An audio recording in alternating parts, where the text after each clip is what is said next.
Hey guys, welcome back to another video of What If Naruto killed Sasuke and became a chaotic Otsutsuki. This is the title of today's video. So, in the previous episode, we have seen that Naruto and Sasuke battle in the Valley of the End, for Sasuke wanted to go to Orochimaru for his further studies. But Naruto thought that if I can't have you, then no one can. He just blast a rushing in on Sasuke's head. Everywhere was a bloody scene. The eyes of Sasuke had been spiraled out and they became a complete mess. His brain has turned into the most um sit spaghetti, and his instant has turned into the most disturbing Ravan that Naruto has ever seen. So leave it at that. We're going to continue the episode from where we left off in the previous episode. You should go and check that out. So let's begin.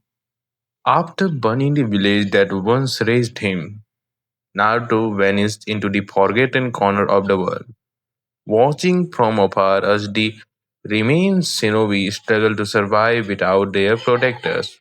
Jiraiya, driven by guilt, finally returned and tracked his student across ruined landscape and the dark, silent forest. When he found him, Naruto stood alone on a cliff, not the boy he once trained, but a demigod clothed in black flames with eyes that glowing like twin dying stars. Jiraiya, please, voice breaking, heart shattered. In those words, the Naruto here, Naruto was like, I don't feel anything. He was just he was just a thing of the past. He simply walked past him. His old mentor fell to his knees, powerless to stop what was coming. Far away, in a distant place, the Gedo statue stood. When Naruto came in front of it, a thought formed in Naruto's fractured mind. Why serve the world had betrayed me? Why not rule it? With eerie calm, he found the remains of that Kazumazo that has been destroyed by him while fighting the Akatsuki. The cell once meant for the Uchiha Madara's ambition. He did not hesitate using the raw, twisted remain of that fucking twist remaining captured tail beast. Naruto began absorbing them into himself, ripping their chakra free from reality. The power nearly tore his body apart, but he survived. No, no, no. He transcended. Now he was no longer just a perfect nine-tailed Jinchuriki. He was something else. A being above Jinchuriki, a being above ninja, a being above a Hokage. Naruto became the vessel of Tantale, a mortal ascending into the realms of God. As he changed, so did the world. His appearance now reflects his cosmic nature, white robes laced with black flames, floating through seeking orbs, circling his back like a dark halo, and a crown emerging from his skull. His eyes evolve into a really dark black Renegan with swirling crimson vines behind his trail endless darkness that slowly devoured the every single bit of energy that remains in the planet. The moon cracked, literally. On the night of his ascension, Naruto looked up with the rage and fired a trucking orb into the sky. It split the moon in two and sending the fragments of the moon railing down into the ocean. Coastal villages were completely wiped out by the tsunamis. The sky darkened and the world started to get affected by the weather changes.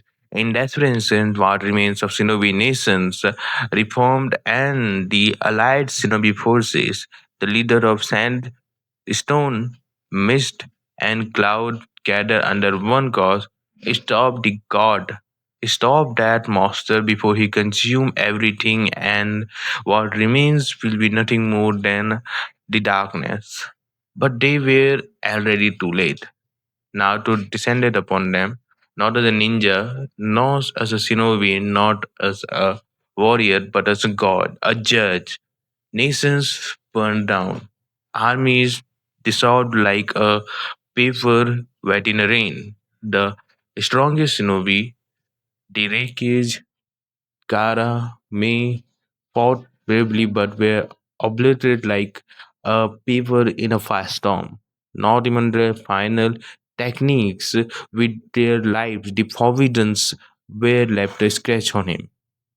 Watching the world collapse, Uchiha Madara was revived through the impure world resurrection by one of the desperate Konoha loyalists. But even he, the once feared specter of war, the battlefield rose, Uchiha Madara stood frozen, a sea bossed now to float across the battlefield, devouring every single bit of chakra left in the beings who should or was called humans, leaving behind only silence, deep, dark silence that was nothing more than that.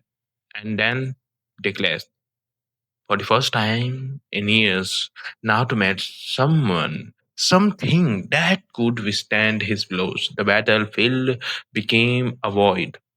Two titans trading blows with time wrapping powers, tree grooves, and suddenly they wasted in seconds. Lightning reversed from the nature, mountains crumbled and reformed, but it was not the battle, it was the collision of gods.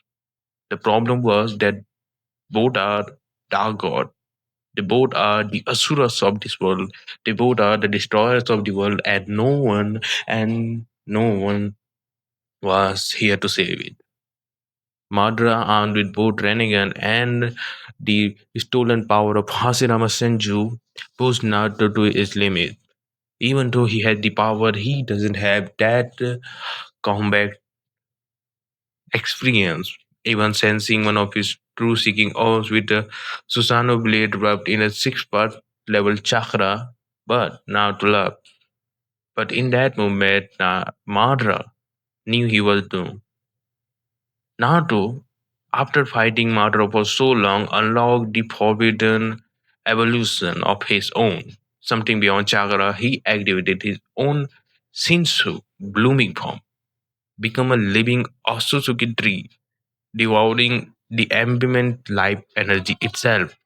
He was slowly gaining the power to devour the existence itself. From the very beginning, he became an Otsutsuki. Not only his powers were uncontrollable, but slowly, slowly he was regaining, or should I say, he was mastering his powers. And the battle with Madara evolved him. He became the very existence that even the Otsutsuki, the living Otsutsuki, would fear. Because Otsutsuki tree, a living Otsutsuki tree with the knowledge, with the power, and with the combat ability, was their very existence that would silence him and devour them. And after becoming a Shinzu blooming form of living Otsutsuki tree, he endlessly started devouring the life energy of every single thing around him. And that also include Madara. His soul energy and even the chakra, even his own life force was ex- extracted extremely quickly with each contact with Naruto. Madara started to get weak, and after the defeat, the only thing remains there was a endless void where the time has no meaning. Madara's soul, Madara's very existence was devoured by Naruto. And with that, the silence was broken by none other than the Hogoromo Suzuki himself, the sage of six paths. And in that silence, he descended. The sage pleaded with Naruto, called him my last child, and offered peace one final time. But Naruto looked in that dark and deep void and said, "You gave the world hope and they wasted it. I will make it in my own image." And guys, with that, the second episode of What If Naruto Kills Sasuke ended here. And if you like this one, then don't forget to subscribe and turn on the bell icon for next episode and many other What If series on my channel. Without any more delay, I'll meet you in the next video. Until then, don't forget to subscribe, turn on the bell icon. See you later.